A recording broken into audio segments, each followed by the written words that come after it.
Good morning, Jags. This is Fahad. Today is Tuesday, July 7th. I have Chronicle with me. Hi, Chronicle. How are you? Fahad, I'm doing good. How are you? I'm doing great, thank you. So, Chronicle would like to present a pair trade in today's Jaguar media presentation. And the pair trade is the long idea in apartment REIT called Mid America Apartments, symbol MAA. And on the short side, we would like to short Boston Properties, symbol BXP, which is a commercial REIT with high concentration in New York City and San Francisco. So, with that said, let's get started. Chronicle, tell me about it. Sure. This is a REIT sector pair trade that encapsulates how COVID-19 and work from home serves to accelerate migration to non-gateway cities, as these places offer a lower cost of living, less population density and congestion, and perhaps a better quality of life. So, the reason we're doing this as a pair trade is because we have no edge in forecasting whether the REIT sector as a group will trade higher or lower going forward. Where we do have an edge is in knowing Mid America Apartments has better growth prospects than Boston Properties going forward. So let's get started with the short leg, All which righty. is Boston Properties. This is a well-known commercial REIT that everybody's probably heard of. In short, this company deals in large-scale Class A office properties, about 200 in total, and they mainly focus on the central business districts of 5 major gateway cities, namely Boston, New York City, DC, LA, and San Francisco. And this diagram here shows the breakdown of the company's net income portfolio in terms of geography. So brief background, heading into this COVID-19 crisis, the company had already been struggling with slow growth for several years now. And if we look at the historical stock price, the stock has really gone nowhere since 2015. It's mostly due to continued oversaturation in city centers, as well as management's high level of conservatism. They only acquire low risk assets with lease duration of at least 96 months, very conservative. And lastly, just by virtue of already being the largest publicly traded REIT, office REIT in the country, achieving additional growth relative to peers becomes that much harder. And going forward over the next 12 months, I have here 3 major reasons why I think the company is going to underperform the REIT sector. First off, about 30% of the company's tenants are in the financial industry. And one observation that has gone a bit under the radar is how quickly the employees of major banks and financial services firms have adapted to remote work, despite all of the complications and data security risks involved. This leads us to the theme of permanently shifting finance jobs away from the office. As we previously covered, we've seen the leaders at Morgan Stanley, JP Morgan, MasterCard, Visa, and so on, and many more, are now questioning the need for as much office floor space. All these companies currently have between 80 to 90% of their employees working remotely. And looking at the overall picture, according to a Partnership for New York City poll recently in June, more than a third of respondents in the financial sector predicted that just 10% of their employees would return to offices by August 15th and only 29% by December 31st. So our thinking here is if all these firms are expecting less than a third of their workers returning by the end of the year, it implies they already have the infrastructure in place to work from home and to continue doing so indefinitely. And it also begs the question of whether these companies can start sourcing talent across the nation rather than just locally. So I think all of this is going to result in a weakening of Boston Properties' negotiating power in terms of rent retention and prices. Staying on the New York side, I do have a picture here I'd like to share real quick. And this, we're talking Boston Properties in terms of its commercial exposure, but we're seeing the same kind of trend emerge even on the urban residential side, particularly in Manhattan, where we're seeing a record amount of losses in the last couple of months. The second quarter sales down 54% year over year. the total sales hit the lowest number on record in the second quarter, and median prices in Manhattan apartments are down 18%. So this is a trend that is also speaking for the same large picture that you're painting over here, where it's not just commercial, but also residential being affected as more people move out, or work from home crowd continues to basically, categorically shift people out of the city into spots in the suburbs and such. Um, According to some of the most recent data that we were looking at just as I was sharing with some clients as well, um, the median apartment price by 18% fell by 18% to $1 million on average. Now, if you've ever lived in New York City, you would know that buying $1 million apartment is actually really nothing in New York. But so it'd be interesting how far down it can actually go. So interesting, just to go along with your same thoughts. On the second headwind that you have here on Boston properties, this also speaks to the same deteriorating trend in New York City, but we also had a similar play on OZK not too long ago that was speaking around the same idea of vacancies rising. Tell me about it. Yeah, so the key things to note here are that population growth in New York City has been negative since 2017, and office demand was already declining, with vacancies up 260 basis points to 11.3% in 2 years. And this was all during what was supposed to be a strong period economically. This is important because New York City is 35% of Boston Properties' rental revenue, which is the highest exposure out of all the cities where it operates. And to add to what's already been discussed with Bank OZK, Savills was out with a report in late June forecasting Manhattan asking rents to decline 26% to a 9-year low of $62 per square foot in a prolonged recession. This would be bad because Manhattan office rents had already been flat since 2015. And separately, Moody's is forecasting office vacancy rates to rise to 20% by next year, with New York City rents down 25%. And in the write-up that's attached to this video, you can see the calculations of why this makes sense. Lastly, this has kind of been forgotten, but the $10,000 SALT cap on deductions for state and local taxes has resulted in making New York an increasingly unattractive place to live in. It's easy to forget that this was the major contributor to negative population growth in the city since 2017, and it'll probably be exacerbated if remote work for some employees become permanent. That's a great point about SALT deduction. That was indeed a major blow to major cities when the tax cuts were passed in 2017. I know that firsthand that many real estate investors that I know actually suffered from that. The key point on this slide is when you mentioned that Moody's is forecasting office vacancy rates to rise to 20% by 2021, while the rental income will drop by 25% in New York City. When I see deterioration in the operational side of the business of this magnitude, the very first question that comes to my mind is what kind of balance sheet do they have? Do they have a buffer on the balance sheet to basically sustain through what could be a very, very difficult period going forward from here? What's the leverage on BXP balance sheet? So leverage has been going up, and it currently stands at 7.2%, up from 5% back in 2015. The rise has been gradual, and the To at be 7 clear, point, that's a debt over EBITDA ratio, right? So right. 7.2x. Okay. And what was it 3 years ago? Let's say. It was at 5.1, and which is around industry average right now.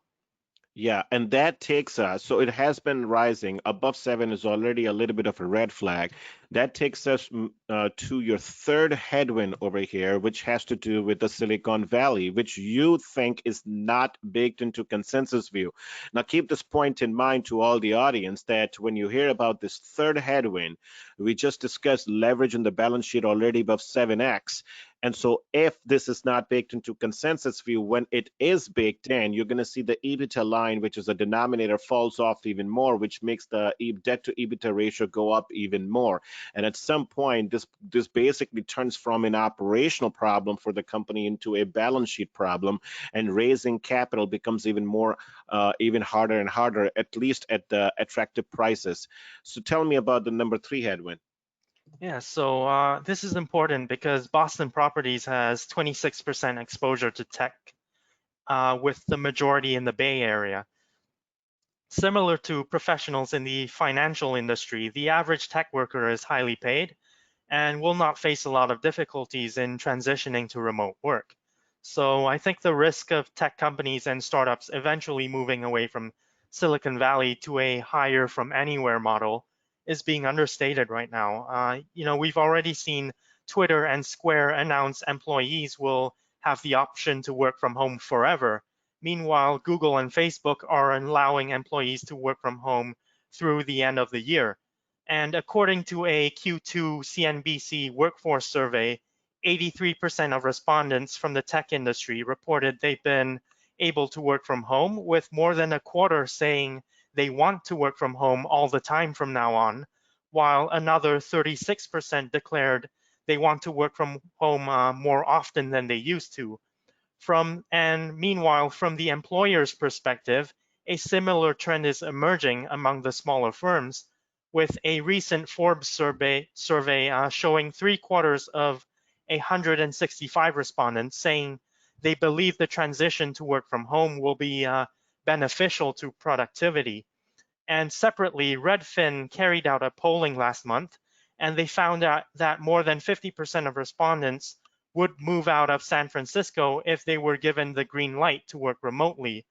If you look at the attached research note, you'll see a table from Redfin that shows San Francisco coming in second only to New York City in terms of net outflows in population. And worryingly, Redfin says that Bay Area residents are making up the largest portion of migrants looking to move to non-gateway and suburban markets, with nearly 75% of out-of-town searches originating from San Francisco. So this is another headwind.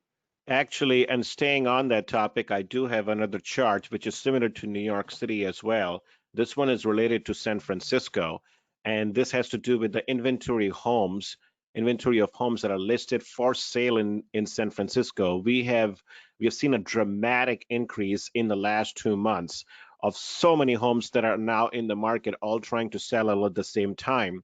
That the last time when we saw this number reach more than 1,000 homes, um, and you have to go back to what happened in 2008, 2009, 2010. So this trend will probably continue. And I was just reading another news that Twitter, Facebook, and Google, those three tech companies have actually already told, I think Twitter, in case of Twitter, it's 100% that everybody can go back and just work from home. So some of these companies will make it permanent to just work from home offsite, while others will allow a fairly large percentage of their employee base to work from home. So it speaks for both residential and the commercial problems that we're seeing in the inner cities. Um, Great stuff on BXP. Now, moving on to the long idea, Mid America Apartment.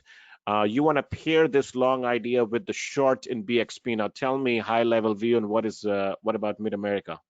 Sure. Mid America is a residential REIT that operates about 100,000 apartment homes across the southern Sunbelt states, specializing in the very non-gateway markets where most of these people from the cities are moving to. In fact, just under 60% of all US domestic moves in the last decade were to markets where this company operates, which has been the main driver for growth. Because, well, when you're a young single professional that's migrating, you're gonna want to initially rent a place for say 12 months to get a feel for your new surroundings rather than buying a new house immediately.